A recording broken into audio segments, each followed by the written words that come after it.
capítulo 1, aliás, Atos 27, versículo 1.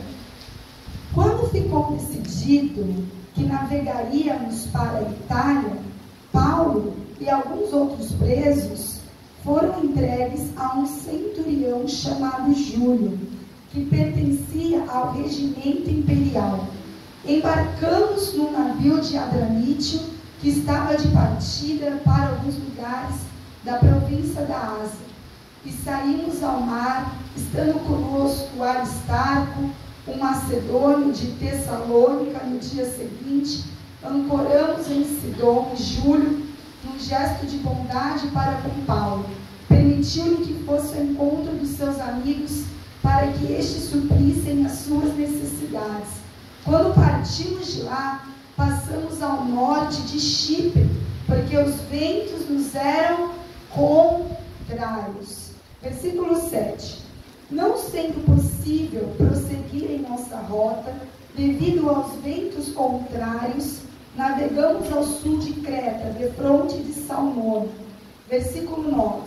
Tínhamos perdido muito tempo, e agora a navegação se tornara perigosa, pois já havia passado o jejum. Por isso, Paulo nos advertiu: senhores, vejo que a nossa viagem será desastrosa e acarretará grande prejuízo para o navio, para a carga e também para a nossa vida. Mas o centurião, ao invés de ouvir o que Paulo falava, seguiu o conselho do piloto e do dono do navio. Visto que o porto não era próprio para passar o inverno, a maioria decidiu que deveríamos continuar navegando. Versículo 13. Começando a soprar suavemente o vento sul, eles pensaram que haviam obtido o que desejavam. Por isso levantaram âncoras e foram navegando ao longo da costa de Creta. Versículo 14. Pouco tempo depois, desencadeou-se da ilha um vento muito forte chamado Nordeste. O navio foi arrastado pela tempestade, sem poder resistir o vento. Versículo 17 é o último versículo que nós vamos ler nesse momento. Levantando-o, lançaram mão de todos os meios para reforçar o navio com cordas, e temendo que ele encalhasse nos bancos de areia de Sirte, baixaram as velas e deixaram o navio à deriva. Feche os teus olhos em nome de Jesus. Pai, em nome de Jesus, Senhor, nós queremos, Senhor, na Tua presença, Pai, abrir o nosso coração diante do Senhor. Muitos aqui, Pai, estão passando por tempestades na vida financeira, tempestades na mente, tempestades na família, tempestades no ministério, e muitos de nós estamos tomando atitudes precipitadas. Não estamos fazendo aquilo que o Senhor está nos dirigindo. Pelo contrário, estamos agindo conforme o medo. Porque muitas vezes, Pai, o medo quer tirar a gente do lugar que precisamos estar. Então nós te pedimos, Pai, nessa noite, Senhor, corrija a nossa rota, Pai. Senhor, se necessário for, quebra o nosso coração. Se necessário for, que o nosso navio seja rachado, Senhor, mas que nós possamos ir para o lugar do nosso destino, que nós possamos ir para o lugar que o Senhor quer que a gente vá, Senhor. Que os impedimentos espirituais que têm prendido a nossa vida de fluir no Espírito Santo caia por terra em nome de Jesus. Toma minha vida, Senhor. Eu repreendo todo comichão nos ouvidos, todo sono, toda dispersão, tudo que queira roubar a palavra de entrar nos nossos corações seja quebrado. E fala conosco, Espírito Santo. E em nome de Jesus, que o nosso barco não esteja à deriva, mas que o nosso barco esteja na direção do Senhor em todas as áreas da nossa vida. Em nome de Jesus, aplauda ao Senhor. Amém. Glória a Deus.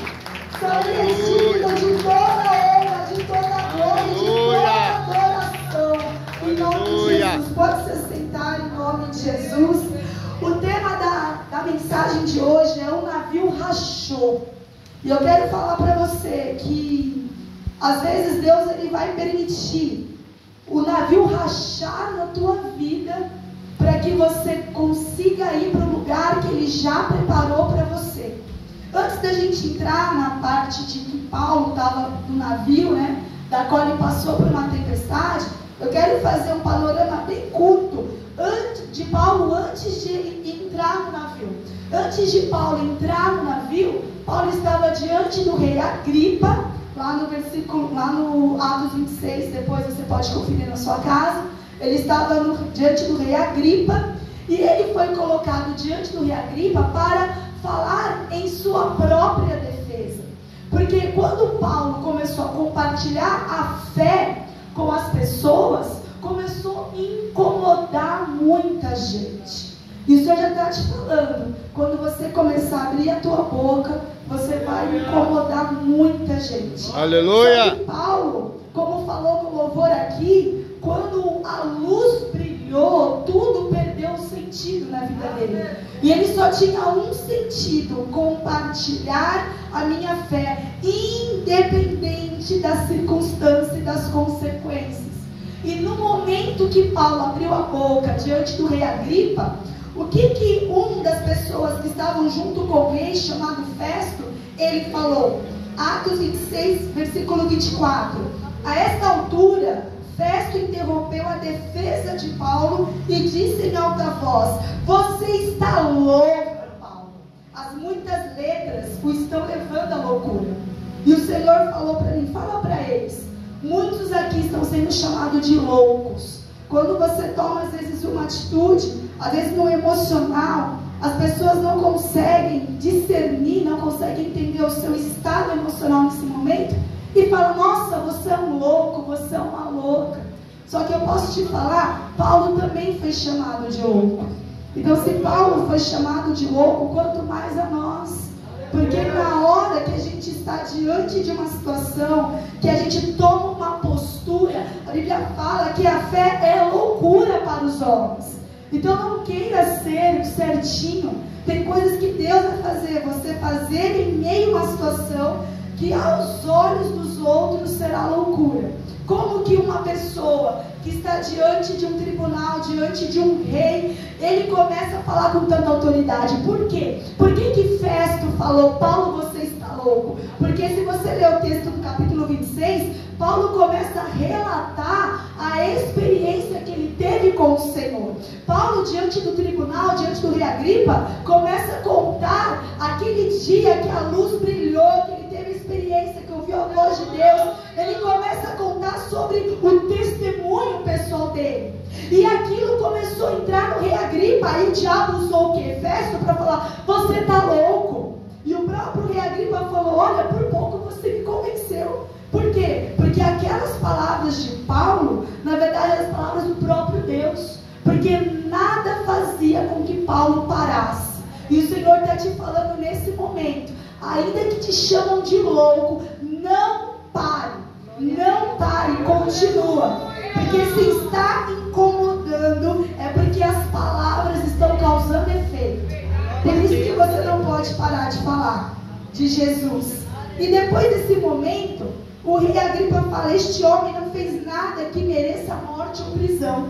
Então, se ele não merecia nem morte, nem ficar em um calabouço, né, em um lugar de prisão, então, deixa ele ir para Roma. O destino de Paulo era ir para Roma, era ir, né, para apresentar sua defesa a César. Então foi autorizado e Paulo seguiu aí uma viagem para Roma, só que ele estava dentro do navio como um prisioneiro. Ele estava em um navio, em um lugar onde ele não tomava decisão. Você leu aqui comigo o versículo 9, quando estava assim: tínhamos perdido muito tempo porque os ventos eram contrários. E Paulo falou assim: olha, se a gente continuar seguindo a jornada, vai ocorrer um grande prejuízo. Paulo já estava sendo alertado pelo Espírito Santo. Paulo já estava sendo sensível. Deus já estava mostrando para Paulo o que poderia acontecer naquela embarcação. E ele avisou: ó, vai sofrer um grande prejuízo para o navio, para a carga e para as nossas vidas. Mas a a Bíblia fala que o centurião, ao invés de ouvir o que o Paulo falava, ele continuou e ouviu a maioria. Às vezes você está destinando a sua vida para uma tempestade que você não precisava passar, porque você está dando ouvido à maioria. Cuidado com a maioria. Cuidado com a opinião da maioria. Nem sempre a maioria vai estar certa. Era para aquele momento ele ter ouvido o servo do Senhor. Deus já estava avisando na boca de Paulo, porque mesmo que Paulo estava prisioneiro, a boca dele não estava presa. Mesmo que Paulo estava naquela situação, ele estava entregando o que o Senhor estava falando. Mas o centurião resolveu dar ouvido à maioria. E assim o que aconteceu, irmãos? O barco continuou no meio dos ventos contrários, e Paulo estava dentro de um navio, e ele ia sofrer algumas situações da qual ele não decidiu por isso. Amém? Ele não decidiu. Ele estava em um lugar que outras pessoas tomavam decisões por ele. Paulo estava num lugar da qual ele não tinha oportunidade de decidir. Ele dava conselho, mas não ouviam o conselho dele. Não ouviam. Então ele estava no navio e ele agora está num lugar onde os outros decidem por ele. E amados, quando estamos em uma situação em que outros estão tomando decisões por nós, é o marido que toma decisões e a esposa alerta, e ele não ouve a esposa. É a esposa que toma decisões e o marido alerta, e ela não ouve a esposa. É os filhos que tomam decisões e os pais alertam e não ouvem os pais. A Bíblia fala que é na multidão dos conselhos existe a vitória. Então nós temos que ter sensibilidade, porque tem horas que você está indo para uma direção, achando que é o caminho certo, mas Deus está te falando: ouça aqueles que estão te dando conselhos que vêm de Deus. Porque neste momento o diabo ele vai querer confundir a tua mente. O diabo vai querer usar a maioria para falar para você: continua nisso aqui, ainda que você foi alertado que vai sofrer prejuízo. Não, mas continua, e você sabe, mas você ouve a maioria e segue. Só que eu quero te falar uma coisa que Deus falou muito ao meu coração. Ainda que você esteja numa situação, aleluia, Deus, maravilhoso. ainda que você esteja numa situação em que o seu chefe está tomando decisões que você está vendo que pode prejudicar a sua equipe, numa situação que outros estão tomando decisões por você, ele está te levando a uma situação que você está ficando até apertado, até financeiramente. Eu quero te falar que pela sua fidelidade ao Senhor, Deus vai intervir. Aleluia, glória a Deus. Deus vai pôr a mão no navio. Então você pode descansar no Senhor. Amém? Aleluia. Quando começou então os ventos contrários, veio a tempestade, decidiram continuar. A Bíblia fala aqui que eles começaram a tomar algumas atitudes. E é o que eu quero hoje centralizar, né, a mensagem de hoje nessas atitudes. Porque hoje o Senhor está te dando um alerta. Glória a Deus. De coisas que você não vai fazer quando você estiver passando por uma tempestade. Amém? Amém, aleluia. A primeira coisa que eles fizeram está aqui no versículo, aleluias, no versículo 17. Levantando-se, lançaram mão de todos os meios para reforçar o navio com cordas, e temendo que ele encalhasse nos bancos de areia, baixaram as velas e deixaram o navio à deriva. Guarda bem essa frase. Eles estavam com medo de um navio encalhar em um banco de areia. Você vai guardar essa frase, porque no final da pregação você vai entender o porquê que eu pedi para você guardar essa frase. Então a primeira coisa que eles fizeram, baixaram as velas e deixaram o navio à deriva.